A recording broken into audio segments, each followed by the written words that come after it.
D K Shivakumar ಅವರು ಕುರ್ಚಿ fight ನಮಗೆ ಯಾಕೆ ಬರ್ತದೆ? ಈಗ 136 ಸೀಟ್ ಇದೆ. ಅವರು ಜನಕ್ಕೆ ಮನೋರಂಜನೆ ಕೊಡೋದಕ್ಕೆ ಪ್ರತಿನಿತ್ಯ ಕುರ್ಚಿ ವಿಷಯ ಎತ್ಕೊಂಡಿದ್ದಾರೆ. ಈಗಾಗಲೇ 3 ವರ್ಷ ಮುಗಿತಾ ಇದೆ. ನಮ್ಗೆ ಯಾರು ಮುಖ್ಯಮಂತ್ರಿ ಆಗ್ತಾರೆ, ಯಾರು ಮುಖ್ಯಮಂತ್ರಿಗಿರಿ ಹಿಡಿತಾರೆ, ಇದು ನಮ್ಮ ಮುಂದಿರ್ತಕ್ಕಂಥದ್ದಲ್ಲ. ಇವತ್ತು ರಾಜ್ಯದಲ್ಲಿ ಕಳೆದ 3 ವರ್ಷದಲ್ಲಿ ಕೃಷಿಯನ್ನು ಅವಲಂಬಿತವಾಗಿ ಬದುಕ್ತಾ ಇರತಕ್ಕಂಥ ಗ್ರಾಮೀಣ ಪ್ರದೇಶದ ಕೃಷಿಕರ ಪರಿಸ್ಥಿತಿ ಏನಾಗಿದೆ, ಅದಕ್ಕೆ ಈ ಸರ್ಕಾರ ಏನು ಮಾಡಬೇಕು? ಮಂತ್ರಿನೇ ಹೇಳ್ತಾರೆ, ಕಂದಾಯ ಸಚಿವರು, ಈ ಕಳೆದ 2 ವರ್ಷದಲ್ಲಿ 1,02,000 ಕೋಟಿ ಅನಾಹುತಗಳಾಗಿದೆ ಅಂತ. 1,000 ಕೋಟಿ ಕೊಡ್ತಾ ಇದ್ದೇವೆ ಅಂತ ಹೇಳ್ತಾರೆ. 1,00,000 ಕೋಟಿಗೆ 1,000 ರೂಪಾಯಿ ಕೊಟ್ಟು 1,000 ಕೋಟಿ ಕೊಟ್ಟರೆ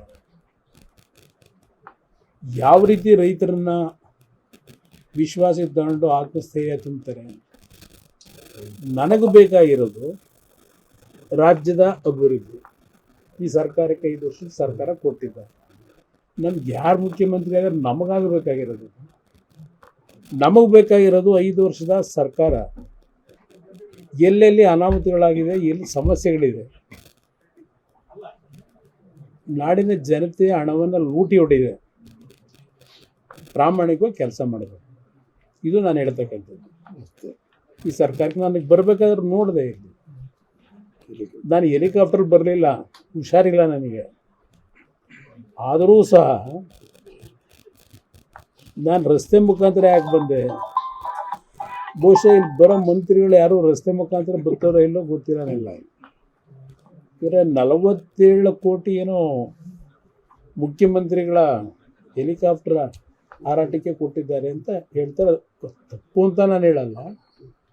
ಈಗ ನೋಡಿ, ನೆನೆ ಮಳವಳ್ಳಿ 1 ಗಂಟೆ ಜರ್ನಿ, ಅದಕ್ಕೂ ಹೆಲಿಕಾಪ್ಟ್ರು.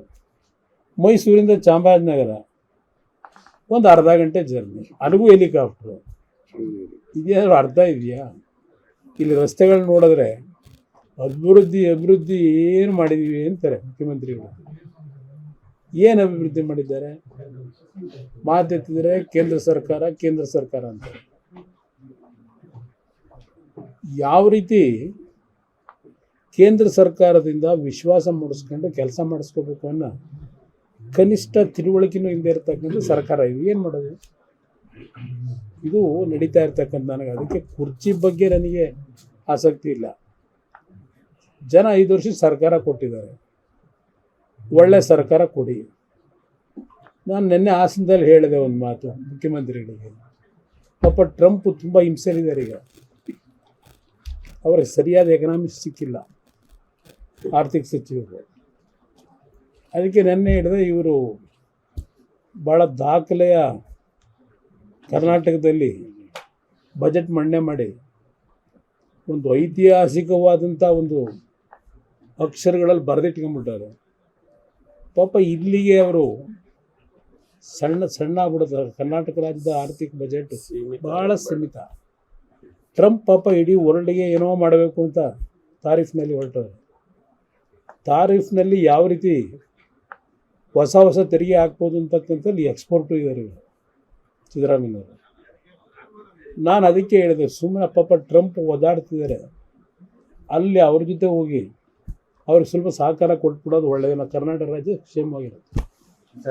ಡಿ ಕೆ ಶಿವಕುಮಾರ್ ಅವರು ಕುರ್ಚಿ ಫೈಟ್ ನಮಗೆ ಯಾಕೆ ಬರ್ತದೆ? ಈಗ 136 ಸೀಟ್ ಇದೆ. ಅವರು ಜನಕ್ಕೆ ಮನೋರಂಜನೆ ಕೊಡೋದಕ್ಕೆ ಪ್ರತಿನಿತ್ಯ ಕುರ್ಚಿ ವಿಷಯ ಎತ್ಕೊಂಡಿದ್ದಾರೆ. ಈಗಾಗಲೇ 3 ವರ್ಷ ಮುಗಿತಾ ಇದೆ. ನಮ್ಗೆ ಯಾರು ಮುಖ್ಯಮಂತ್ರಿ ಆಗ್ತಾರೆ, ಯಾರು ಮುಖ್ಯಮಂತ್ರಿಗಿರಿ ಹಿಡಿತಾರೆ, ಇದು ನಮ್ಮ ಮುಂದಿರ್ತಕ್ಕಂಥದ್ದಲ್ಲ. ಇವತ್ತು ರಾಜ್ಯದಲ್ಲಿ ಕಳೆದ 3 ವರ್ಷದಲ್ಲಿ ಕೃಷಿಯನ್ನು ಅವಲಂಬಿತವಾಗಿ ಬದುಕ್ತಾ ಇರತಕ್ಕಂಥ ಗ್ರಾಮೀಣ ಪ್ರದೇಶದ ಕೃಷಿಕರ ಪರಿಸ್ಥಿತಿ ಏನಾಗಿದೆ, ಅದಕ್ಕೆ ಈ ಸರ್ಕಾರ ಏನು ಮಾಡಬೇಕು? ಮಂತ್ರಿನೇ ಹೇಳ್ತಾರೆ, ಕಂದಾಯ ಸಚಿವರು, ಈ ಕಳೆದ 2 ವರ್ಷದಲ್ಲಿ 1,02,000 ಕೋಟಿ ಅನಾಹುತಗಳಾಗಿದೆ ಅಂತ. 1,000 ಕೋಟಿ ಕೊಡ್ತಾ ಇದ್ದೇವೆ ಅಂತ ಹೇಳಿದ್ದಾರೆ. 1,00,000 ಕೋಟಿಗೆ 1,000 ರೂಪಾಯಿಗಳನ್ನು ಕೊಟ್ಟು 1,000 ಕೋಟಿ ಕೊಟ್ಟರೆ ಯಾವ ರೀತಿ ರೈತರನ್ನ ವಿಶ್ವಾಸಕ್ಕೆ ತಗೊಂಡು ಆತ್ಮಸ್ಥೈರ್ಯ ತುಂಬ್ತಾರೆ? ನನಗೆ ಬೇಕಾಗಿರೋದು ರಾಜ್ಯದ ಅಭಿವೃದ್ಧಿ. ಈ ಸರ್ಕಾರಕ್ಕೆ 5 ವರ್ಷದ ಸರ್ಕಾರ ಕೊಟ್ಟಿದ್ದಾರೆ. ನಮ್ಗೆ ಯಾರು ಮುಖ್ಯಮಂತ್ರಿ ಆದರೆ ನಮಗಾಗಬೇಕಾಗಿರೋದು, ನಮಗೆ ಬೇಕಾಗಿರೋದು 5 ವರ್ಷದ ಸರ್ಕಾರ. ಎಲ್ಲೆಲ್ಲಿ ಅನಾಹುತಗಳಾಗಿದೆ, ಎಲ್ಲಿ ಸಮಸ್ಯೆಗಳಿದೆ, ನಾಡಿನ ಜನತೆಯ ಹಣವನ್ನು ಲೂಟಿ ಹೊಡೆದಿದೆ, ಪ್ರಾಮಾಣಿಕವಾಗಿ ಕೆಲಸ ಮಾಡಬೇಕು. ಇದು ನಾನು ಹೇಳ್ತಕ್ಕಂಥದ್ದು. ಈ ಸರ್ಕಾರಕ್ಕೆ ನನಗೆ ಬರಬೇಕಾದ್ರೆ ನೋಡಿದೆ, ಇಲ್ಲಿ ನಾನು ಹೆಲಿಕಾಪ್ಟರ್ ಬರಲಿಲ್ಲ, ಹುಷಾರಿಲ್ಲ ನನಗೆ. ಆದರೂ ಸಹ ನಾನು ರಸ್ತೆ ಮುಖಾಂತರ ಯಾಕೆ ಬಂದೆ? ಬಹುಶಃ ಇಲ್ಲಿ ಬರೋ ಮಂತ್ರಿಗಳು ಯಾರು ರಸ್ತೆ ಮುಖಾಂತರ ಬರ್ತಾರೋ ಇಲ್ಲೋ ಗೊತ್ತಿರೋನಿಲ್ಲ. ಇವರೇ 47 ಕೋಟಿ ಏನೋ ಮುಖ್ಯಮಂತ್ರಿಗಳ ಹೆಲಿಕಾಪ್ಟರ್ ಹಾರಾಟಕ್ಕೆ ಕೊಟ್ಟಿದ್ದಾರೆ ಅಂತ ಹೇಳ್ತಾರೆ. ತಪ್ಪು ಅಂತ ನಾನು ಹೇಳಲ್ಲ. ಈಗ ನೋಡಿ, ನಾನೇ ಮಳವಳ್ಳಿ 1 ಗಂಟೆ ಜರ್ನಿ, ಅದಕ್ಕೂ ಹೆಲಿಕಾಪ್ಟ್ರು. ಮೈಸೂರಿಂದ ಚಾಮರಾಜನಗರ ಒಂದು ಅರ್ಧ ಗಂಟೆ ಜರ್ನಿ, ಅದಕ್ಕೂ ಹೆಲಿಕಾಪ್ಟ್ರು. ಇದೇನಾದ್ರು ಅರ್ಥ ಇದೆಯಾ? ಇಲ್ಲಿ ರಸ್ತೆಗಳು ನೋಡಿದ್ರೆ ಅಭಿವೃದ್ಧಿ ಏನು ಮಾಡಿದ್ದೀವಿ ಅಂತಾರೆ ಮುಖ್ಯಮಂತ್ರಿಗಳು. ಏನು ಅಭಿವೃದ್ಧಿ ಮಾಡಿದ್ದಾರೆ? ಮಾತೆತ್ತಿದ್ರೆ ಕೇಂದ್ರ ಸರ್ಕಾರ ಅಂತ. ಯಾವ ರೀತಿ ಕೇಂದ್ರ ಸರ್ಕಾರದಿಂದ ವಿಶ್ವಾಸ ಮೂಡಿಸ್ಕೊಂಡು ಕೆಲಸ ಮಾಡಿಸ್ಕೋಬೇಕು ಅನ್ನೋ ಕನಿಷ್ಠ ತಿಳುವಳಿಕೆನೂ ಹಿಂದೆ ಇರ್ತಕ್ಕಂಥ ಸರ್ಕಾರ ಇದು. ಏನು ಮಾಡೋದು? ಇದು ನಡೀತಾ ಇರ್ತಕ್ಕಂಥ. ನನಗೆ ಅದಕ್ಕೆ ಕುರ್ಚಿ ಬಗ್ಗೆ ನನಗೆ ಆಸಕ್ತಿ ಇಲ್ಲ. ಜನ 5 ವರ್ಷ ಸರ್ಕಾರ ಕೊಟ್ಟಿದ್ದಾರೆ, ಒಳ್ಳೆ ಸರ್ಕಾರ ಕೊಡಿ. ನಾನು ನಿನ್ನೆ ಹಾಸನದಲ್ಲಿ ಹೇಳಿದೆ ಒಂದು ಮಾತು ಮುಖ್ಯಮಂತ್ರಿಗಳಿಗೆ. ಪಾಪ ಟ್ರಂಪ್ ತುಂಬ ಹಿಂಸೆಲಿದ್ದಾರೆ. ಈಗ ಅವ್ರಿಗೆ ಸರಿಯಾದ ಎಕನಾಮಿಕ್ಸ್ ಸಿಕ್ಕಿಲ್ಲ ಆರ್ಥಿಕ ಸಚಿವರು.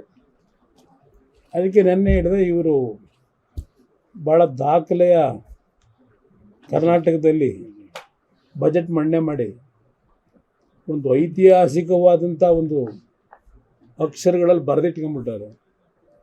ಪಾಪ ಇಲ್ಲಿಗೆ ಅವರು ಸಣ್ಣ ಆಗ್ಬಿಡುತ್ತೆ. ಕರ್ನಾಟಕ ರಾಜ್ಯದ ಆರ್ಥಿಕ ಬಜೆಟ್ ಭಾಳ ಸೀಮಿತ. ಟ್ರಂಪ್ ಪಾಪ ಇಡೀ ವರ್ಲ್ಡ್ಗೆ ಏನೋ ಮಾಡಬೇಕು ಅಂತ ತಾರೀಫ್ನಲ್ಲಿ ಹೊರಟರು. ತಾರೀಫ್ನಲ್ಲಿ ಯಾವ ರೀತಿ ಹೊಸ ತೆರಿಗೆ ಹಾಕ್ಬೋದು ಅಂತಕ್ಕಂಥದ್ದು ಎಕ್ಸ್ಪೋರ್ಟು ಇದ್ದಾರೆ ಸಿದ್ದರಾಮಯ್ಯವರು. ನಾನು ಅದಕ್ಕೆ ಹೇಳಿದೆ, ಸುಮ್ಮನೆ ಪಾಪ ಟ್ರಂಪ್ ಒದಾಡ್ತಿದ್ದಾರೆ, ಅಲ್ಲಿ ಅವ್ರ ಜೊತೆ ಹೋಗಿ ಅವ್ರಿಗೆ ಸ್ವಲ್ಪ ಸಹಕಾರ ಕೊಟ್ಬಿಡೋದು ಒಳ್ಳೆಯದು. ಕರ್ನಾಟಕ ರಾಜ್ಯ ಕ್ಷೇಮವಾಗಿರುತ್ತೆ. ಸರ್